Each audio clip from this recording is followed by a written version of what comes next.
السلام علیکم ناظرین، آج کی اس ویڈیو میں آپ کے سامنے پاکستان کی تاریخ میں آزادی کے کچھ برس بعد کا ایک بہت ہی دلچسپ واقعہ بیان کیا جائے گا۔ امید ہے آپ سب اسے پسند کریں گے۔ اگر آپ کو ویڈیو پسند آئے تو لائک، کمنٹ اور شیئر ضرور کیجیے گا، اور ساتھ ہی ساتھ سبسکرائب کے بٹن پہ کلک کرنا نہ بھولیے گا تاکہ آپ ہماری کوئی بھی ویڈیو مس نہ کریں۔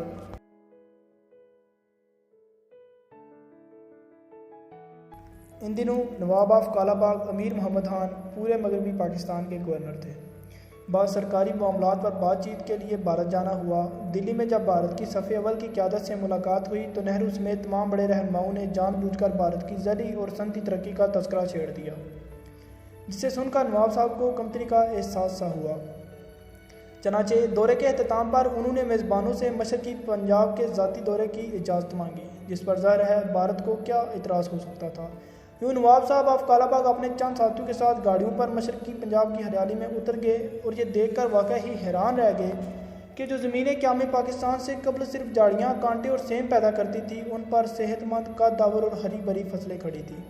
وہ ہریانہ کے قریب جب حیرت کے گہرے احساس کے ساتھ ایک ایسے ہرے بھرے ٹیلے پر کھڑے ہو گئے جو چند برس تک ٹیبا کہلاتا تھا، اور گزرنے والوں کو اس کی ویرانی، خشکی اور بنجر پن سے وحشت ہوتی تھی، تو میزبان نے انہیں ٹوک کر کہا، نواب صاحب آپ نے ہمارا کمال دیکھا، ہم نے زمین کے ایک ایک انچ کو پیداواری بنا دیا۔ نواب صاحب نے ایک گہرا سانس لیا اور پھر اس برہمن سیکرٹری سے پوچھا، لیکن آپ نے یہ سب کچھ کیسے کیا؟ سیکرٹری نے فخر سے سینہ پھیلایا اور بولا، یہ سارا چمتکار ہمارے انجینئرز کا ہے۔ ہمارے انجینئروں نے ایسی مشینیں ایجاد کی جنہوں نے پہاڑوں تک میں چھپی زرخیزی کو کھود کر باہر نکال لیا۔ اس ساری بحث کے بعد پاکستانی وفد کے دل میں وہ زرعی آلات دیکھنے کی شدید خواہش پیدا ہوئی، جن کی مدد سے بھوکا ننگا بھارت خوشحال ہو گیا تھا۔ مہمانوں کے اصرار پر میزبان وفد کو زرعی آلات کے ایک کارخانے میں لے گیا۔ جب پاکستانی وفد نے اپنے سامنے سینکڑوں مشینیں دیکھیں تو ان کے منہ کھلے کے کھلے رہ گئے۔ اسی حیرت، شرمندگی اور بے بسی کے احساس کے ساتھ نواب صاحب نے فیکٹری کی انتظامیہ سے ان آلات کے بروشر طلب کیے، کچھ تصاویر اور نقشے حاصل کیے، اور برہمن سیکرٹری کا شکریہ ادا کر واپس دلی آ گئے، جہاں سے اگلے روز یہ وفد لاہور پہنچ گیا۔ بتانے والے بتاتے ہیں، ان دنوں میں جو بھی نواب آف کالا باغ سے ملنے جاتا، انہیں نقشے سامنے رکھے کسی نہ کسی انجینئر سے محفل گفتگو پاتا۔ ان آلات کے لیے کتنی بڑی رقم آئے گی، کتنی افرادی قوت درکار ہے، ماہرین کی کتنی ٹیمیں ہونی چاہیے، اس پر لاگت کتنی آئے گی، یہ تمام موضوع ان کے مرغوب ترین موضوع ہوتے تھے۔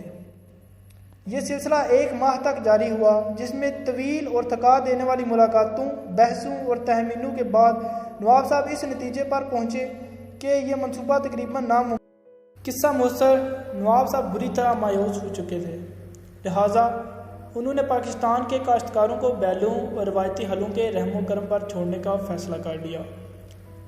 انہی دنوں گورنر ہاؤس کا ایک کارندہ ایک چھوٹے سے صنعت کار کو لے کر گورنر کے آفس آیا اور اس کا یہ کہہ کر تعارف کرایا کہ یہ کشمیری ہیں، لوہے کے ایک چھوٹے سے کارخانے کے مالک ہیں، نہایت ہی پرہیزگار شخص ہیں، اور ان کا دعویٰ ہے کہ یہ آپ کی مشکل حل کر سکتے ہیں۔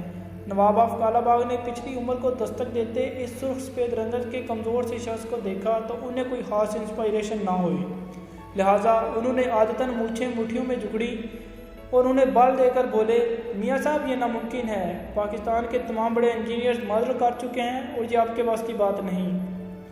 میاں صاحب نے سنا تو بڑی شادگی سے بولے، نواب صاحب آپ کا فرمانا بجا، لیکن کوشش میں تو کوئی حرج نہیں۔ نواب صاحب نے مونچھیں چھوڑ کر بلند قہقہ لگایا اور پھر بولے، اگر آپ کی نظر میں کوشش اور حماقت میں کوئی فرق نہیں تو مجھے کیا اعتراض ہو سکتا ہے؟ ساتھ ہی وہ اپنے سیکرٹری کی طرف مڑے اور مہمان کی طرف اشارہ کر کے بولے کہ آپ انہیں آلات کے نقشے، تصاویر اور بروشر دے دیں۔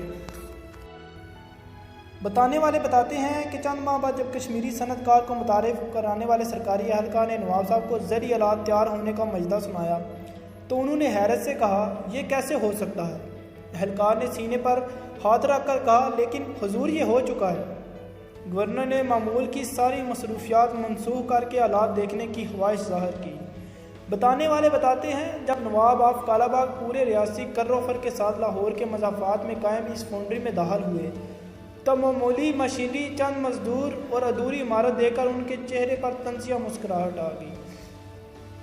انہوں نے فونڈری کے مالک کی طرف مڑ کر پوچھا، میاں صاحب آپ کا دعویٰ ہے کہ آپ نے اس کارخانے میں دنیا کی جدید ترین آلات تیار کیے ہیں؟ مالک نے عزت سے گردن جھکا کر کہا، جی حضور۔ اچھا، نواب صاحب نے ایک طویل قہقہہ لگایا۔ بتانے والے بتاتے ہیں، لیکن جب صحن میں پڑے آلات پر گورنر کی نظر پڑی تو حیرت سے ان کے قدم زمین میں گڑ گئے، ان کا منہ کھلے کا کھلا رہ گیا۔ انہوں نے مالک کی طرف دیکھا اور شرمندگی، حیرت اور خوشی کے ملے جلے احساس کے ساتھ بولے، کیا یہ سب کچھ آپ نے بنایا ہے؟ کشمیری مالک نے انگلی اوپر آسمان کی طرف اٹھائی اور عزت سے بولے، میں نے کچھ نہیں کیا، صرف اس کی توفیق نے کیا ہے۔ بتانے والے بتاتے ہیں، جب گورنر نے اس انجینئر سے ملنے کی خواہش ظاہر کی جس کی نگرانی میں یہ آلات تیار ہوئے، تو کشمیری مالک نے اپنے کارخانے کے 40-50 مزدور سامنے کھڑے کر دیے اور عرض کیا، اس سارے منصوبے کے ماہرین، انجینئر اور تکنیک کار یہی لوگ ہیں۔ گورنر مزید مرعوب ہو گیا۔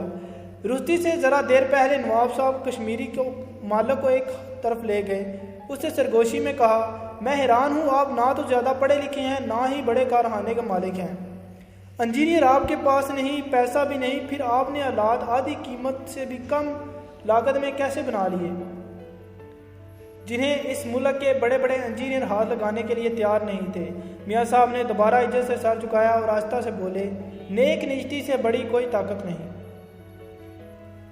یہ میاں صاحب سابقہ وزیر اعظم پاکستان میاں نواز شریف اور سابقہ وزیر اعلیٰ پنجاب میاں شہباز شریف کے والد صاحب میاں محمد شریف تھے۔ ناظرین محترم، یہ وہ واقعہ تھا جس کی وجہ سے ایک چھوٹی سی فونڈری کا مالک پاکستان کا سب سے بڑا صنعت کار بن گیا تھا، اور یہ وہی واقعہ تھا جس نے گمنامی کے پردوں میں چھپے اس خاندان کو کچھ ہی دنوں میں عالمی میڈیا کا مرغوب ترین موضوع بنا دیا تھا، اور اسی واقعے کے بعد شریف خاندان سیاست میں داخل ہوا تھا اور اس خاندان کو بہت سی سیاسی کامیابیاں حاصل ہوئیں۔